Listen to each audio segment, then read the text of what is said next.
Hello everyone, this is the third and final video looking at the 360 conversion of Dodonpachi Daioju on the 360. As promised yesterday, I'm going to now take a look at the PS2 version of the game,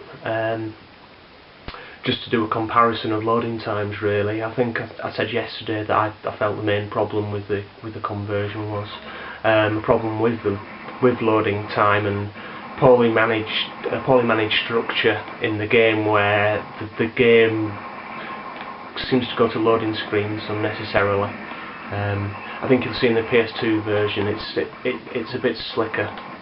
I did realise yesterday I didn't really show you the box art for the 360 version. It's quite nice.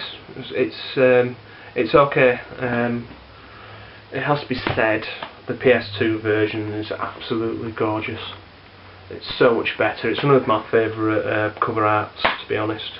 And I think you'll agree that the package itself is nicer. It's got a Super Play DVD in there as well.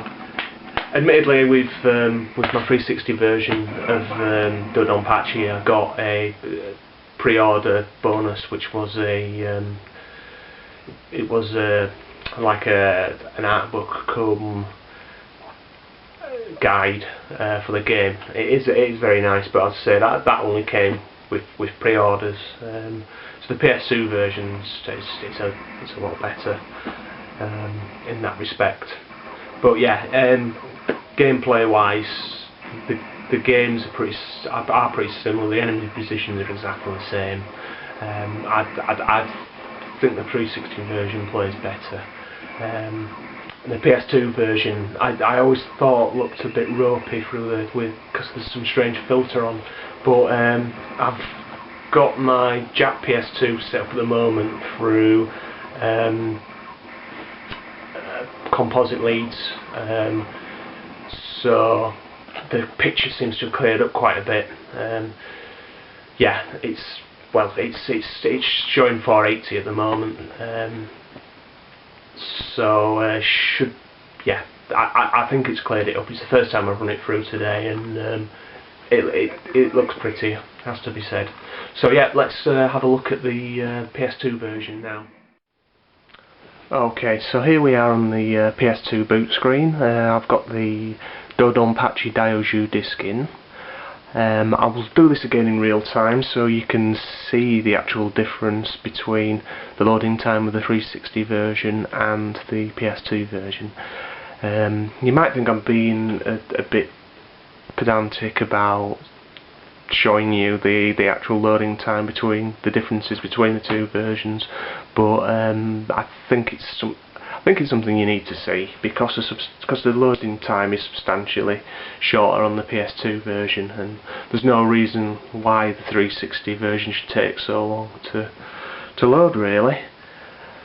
Okay then, so here we go.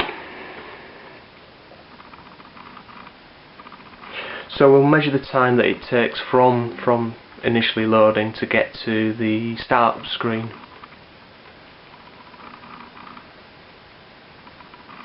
And I think when I did the 360 video yesterday, it took 56 seconds to get to the main menu. And I think if you remember, if you actually want to play a game from there, there's another substantial amount of loading. I mean, the PS2 version even checked the memory card there. So here we go. We're here. We're at the main menu. We can go from here now to play a game. So I clocked this earlier, and it's around about 35 seconds. So yeah, it's a good substantial chunk quicker than the so-called next-gen 360 version. And from here, if we select the arcade game,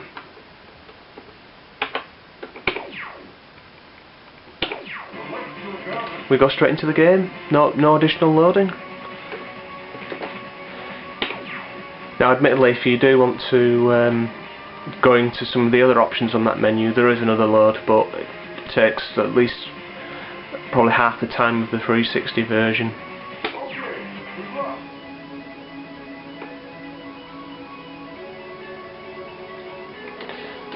But yeah, as I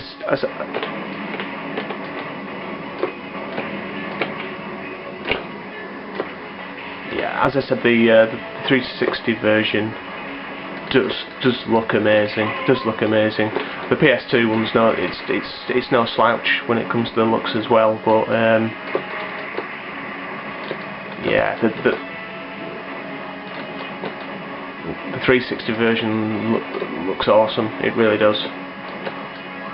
Sorry, I'm having trouble talking and playing the game at the same time. I've not put it on no bullets mode, so yeah, you'll see all the pink bullets and the madness that's going on the screen. Great game, great series though. So yeah, I'll just take you on to the second level so you can see the tiny amount of loading that happens in between levels, really.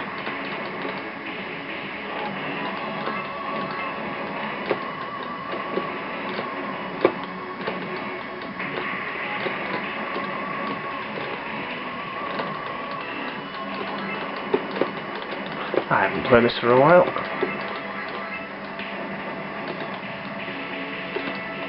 Yeah, it's so much fun though. When you get your ship powered up, just the levels of destruction you can inflict on the bad guys. Cave just ramped these games up. It is awesome. So yeah, you probably saw earlier I wasted all my bombs, which is particularly bad against this boss with all the bullets that are going to be flying out in a minute. There we are. This is where it gets really tough. Well, I've got some bombs now. There we go. Take that. Get some hypers now. Didn't stand a chance. But yeah, not done my bonus very good there. By dying and using my bombs, but you know, it's been a while. I need to survive.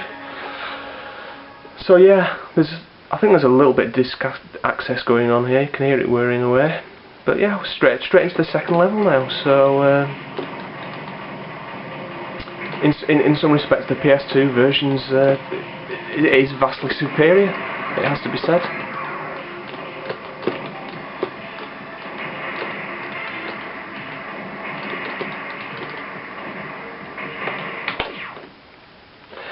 Yeah, so yeah, I think you'll see there is if the PS2 version, which is I'm not sure how much older it is than the 360 version, running on a supposedly inferior machine, can handle the game better than the 360. It just says to me that the 360 version was more sloppily programmed. So it's just something to watch out for if you ever pick up the game. And hopefully not Treasure, what am I on about? Hopefully Cave will pick up a solution or a patch to the problem, but as I said in the previous video, it's not looking good. It's all gone a bit quiet, so I wouldn't be surprised if it never gets fixed, to be honest. And Cave being the small company that they are, working on the two 360 shooters that are coming out, I can't see them going back and helping 5BP, to be honest, to PB even, to rectify the problem. But yeah, we'll have to see. Hopefully they will do. Again, another waffling video. I promise I'm trying to get better at this. So yes, I'll see you later. Okay.